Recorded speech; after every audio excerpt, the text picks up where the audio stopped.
Okay, so we're going to go through and solve a Rubik's Cube a couple of times. I'm going to assume that you've already watched part 1 and part 2 of our method of how to solve a Rubik's Cube.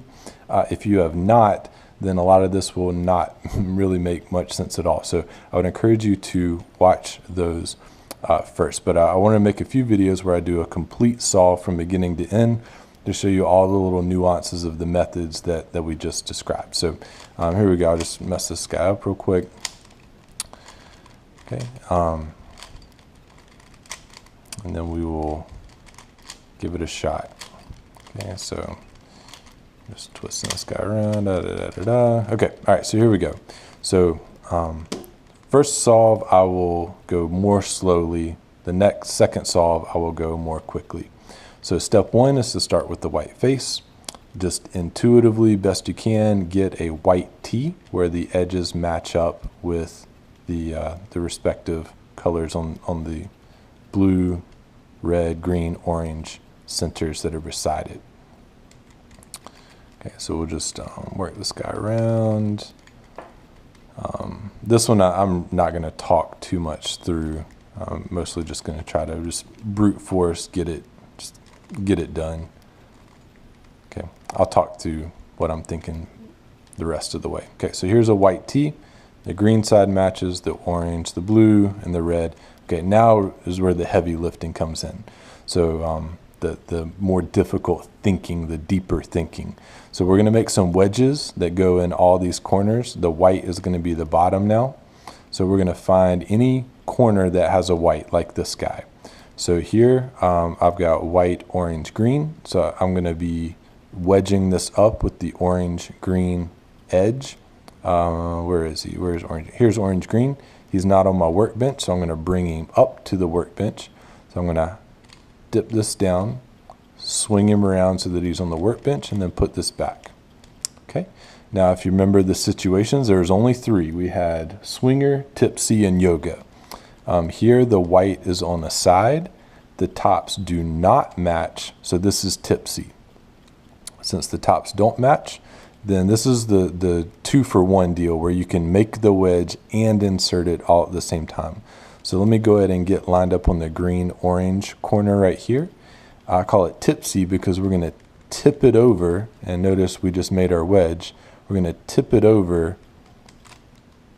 up, right inverted, and suck it right back down into that corner. Okay, so that's probably the most complicated way of combining to make a wedge. All right, next one, let me see. Here's somebody who has a white face. White, red, blue. Let me find the red, blue edge that goes with it. There he is. He's already on my workbench. That's great. White is on top, which means this is yoga. That means this guy's going to stretch clockwise or turn counterclockwise and bend over. And this top piece that has white facing skyward is going to swing around and sit right on top of it. I just have to think, would it be better to do left inverted or left for this guy? I need this to be red blue, not blue red. If I did left inverted, it'd be blue red. So I must need to do left, so it'd be red blue. Okay, so keep in mind, this is very, very important. You will mess this up a lot as you begin, but you'll quickly learn to keep an eye out for it. Anytime you dip something down, make sure you've got trash behind it, because this good edge, if this good edge was back here, you would mess it up as you did a left turn. So I've got trash in the background. So I'm going to do left, up. There's my wedge. Awesome. Left inverted. So whenever you do a left, at some point you have to do a left inverted just so you don't mess up your white T. You never want to mess up that white cross. Okay, so now I've got my wedge here. And so I'm going to insert it. I'm going to go to the white, blue, red corner right here. Let me spin this guy around, get it right up to it, and do right, up inverted, right. And insert that wedge where it goes. Find another white corner. There's one. Okay, let me swing it around here. Actually, I could just leave it where it was and just turn the cube. It doesn't really matter. White, blue, orange. Where's blue, orange? Blue, orange. There's blue, orange right here. He's not on the workbench. He should be on the workbench. So I'm going to do right inverted, up inverted to swing him around to get him on the workbench, and then do right to maintain my white T. Here's white, blue, orange. Here's blue, orange. What situation is this? White's on the side. The colors are the same this time. This is swinger. Do you remember swinger? Swinger is where all I want to do is swing this guy around. The colors already match. Swing this guy around to connect it with this to make a wedge. How do you do swinger? It's very easy. You're going to hide this corner, swing him around, and then pick the corner back up. Before I hide him, let me double check. Look at this back corner right here that's going to be coming up to the workbench. It's got to be trash. Always want to move trash around. Don't ever want to mess up my good corners like these guys. Okay, so here you go. I'm going to do right inverted, up inverted twice or up twice, and then do right. Great. There's a little wedge. White, blue, orange. Go to the white, orange, blue corner right here. And I'm going to do, since he's on the right hand side, I'm going to do left inverted, up, left. Okay, that inserted him. If you don't want to think about messy algorithms, just think about moving the trash up, bumping it out of the way, putting the good wedge in. Okay, where's another white? There's a white corner right there. So let me move it up to the front corner right here. Now I can already tell the white, red, green corner that goes with the green, red edge. That guy right here, this edge should be on my workbench. So let me actually move this corner away. I'm going to slide him out of the way. I'm going to take this edge and move him up to the workbench. Do an upturn to get him out of the line of fire. And then I'm going to do right inverted so I can maintain my white T right there. So here's the two pieces in question that are going to make my edge. I'm going to spin it around just out of habit. I like to have my white corner up here on the front upper edge right here just for habit. All right, these two guys are who I have to connect together, right? Red, green, and white, red, green. Here, white is on the side. The top colors are mismatched. So it's not swinger. Who is this? This is who we call tipsy. This is when we're going to tip it over and suck it down into place. Now, I can't tip it this way because that would never match. So I need to hold the cube like this to where the white's facing outwards so I can tip it this way and make a wedge. Now, here's the green-red edge. That doesn't do me any good tipping it if it's way over here. I really need this piece right here. So how do you swing this guy over just here? I don't want to swing it all the way around, but just to right here. I'm going to hide this corner. I'm going to tip it down. All right, now if I tip this down, whoop, check this out. This was a good edge. I don't want to mess up this wedge right here. So I'm going to put trash right here, all right, on this part that's coming up. I'm going to do a left turn, up inverted, left inverted. So I tipped that guy down and brought him back up, tipped him down and swung this guy around here on the workbench. And now when I do, this is why I call it tipsy. When I tip this guy over, that makes my wedge.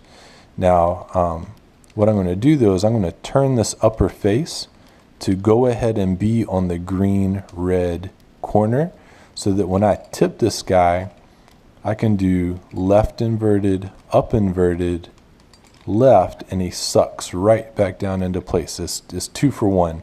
Normally I have to make a wedge and then insert it. With tipsy, you do it all at once. Okay. Okay, let me do that again. Okay, here he is. I'm going to tip it forward, up inverted, and then stick it right back in place. Okay, it's really only 3 scenarios. We had swinger, tipsy, and yoga. Great, first 2 layers are done. Next comes the last layer. Next up is to make a yellow T, a yellow cross. We start with any piece that has a yellow in front of us, and preferably yellow going left to right already. Okay, but most important is I've got to have this yellow in front of me. Again, the algorithm was front, right, up, right inverted, up inverted, front inverted. Okay, all right, check this out. I did not get a yellow cross yet. It's better. I only used to have 2 pieces. Now I have 3 as part of the T.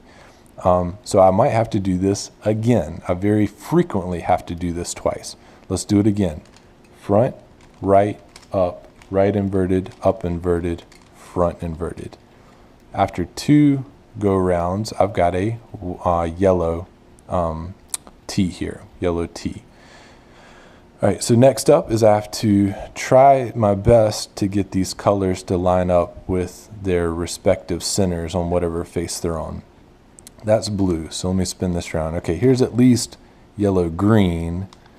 That's wrong, that's wrong, that's wrong. Hopefully I can do better than that. Let me twist it maybe again. Okay, here I got 2, yellow-red and yellow-blue. That's better. This is the most common situation. You'll get 2 correct that are adjacent to one another and 2 that are incorrect. If you're really lucky and all 4 are correct, then you skip this next algorithm. But if you have a situation like this, then you have to do this algorithm I'm about to say. Put your good edges on the right and on the back, just like I said last time, on the right and on the back. Here we go. The algorithm is right, up, right inverted, up, right, up, up, right inverted, up. Okay, and check this out. Yellow orange, yellow blue, yellow red, yellow green. Awesome. It's perfect. Okay, next step is to get these corners permuted correctly. Take a quick look to see if any are already good. Usually there's at least one that's good. I'm just really unlucky. None of them are good. So we're going to have to do this next algorithm at least twice. Okay, and this algorithm is going to permute these 3 corners. Not the one on the front corner, but the other 3 will be permuted. Okay, so here we go. It's going to be up, right, up inverted, left inverted, up, right inverted, up inverted, left. Okay, that permuted those. Hopefully somebody's good. Ah, there you go. This guy's good. That's still wrong, and that's still wrong. But at least one of them's good now. Okay, so we're going to take the guy that's good. We're going to leave it on the front upper corner right here. And we're going to do it again, and it's going to permute those 3 one more time. Okay, here we go. All right, we're going to do up, right, up inverted, left inverted, up, right inverted, up inverted, left. Sounds complicated, but once you do it a few times, your fingers get used to just doing it. I couldn't even tell you what that was unless I had it jotted down right here beside me. Okay, we're still not good, so we're going to do it one more time. Okay, and notice that guy has always been good. I never messed with him, but the other ones have been permuted enough times now where they're all good. The last step is just to twist each of these corners, twist them all. And to do that, we're going to hold it just like this. Hold this here, and this is the one with the rights and the downs. So we're going to do right inverted, right, down, over and over again until that corner is correct. Okay, that corner is good, so we're going to turn the next guy up to bat and keep going. Okay, that guy's good, keep twisting. This guy's up to bat. Okay, he's good. And we have another solved cube. Awesome.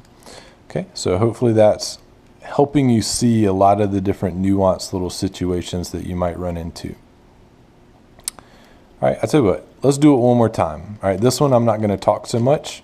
You can just kind of watch what I'm doing. I'll talk through it, but I'll be kind of sparse. Hopefully you can just see what's going on here. Okay, so that's good and messed up.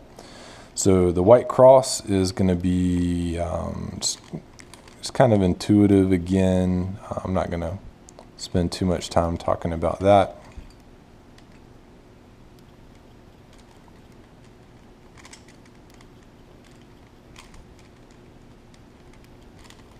Okay, so I got a little white cross going on here. Red, green, orange, blue. Okay, next up comes the wedges. Okay, here's the first one I just happened to see. White, red, blue is connected to red, blue. They're connected. You can't do anything if they're connected, so we're going to break it. We're going to break them apart.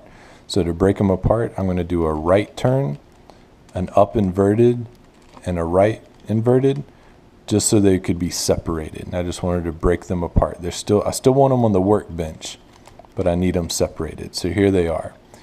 Okay, now what situation is this? White's on the side, the colors mismatch. This is a tipsy because they mismatch. So this is the 2-for-1. You're going to make a wedge and insert it all at the same time. White's facing outward, so we're going to tip it and make our wedge and then insert it all at once. So I need to make sure I'm lined up on the blue, red, white corner, and I'm going to tip, pull, right? So that's tipsy. Okay, here's white, green, red. Where's green, red edge? Where is he? He's on the back edge over here. I really need this guy up on the workbench. So let's turn him, get him up on the workbench. Okay, and actually, there we go. So white, green, red, and green, red. White's on the side, colors mismatch, another tipsy.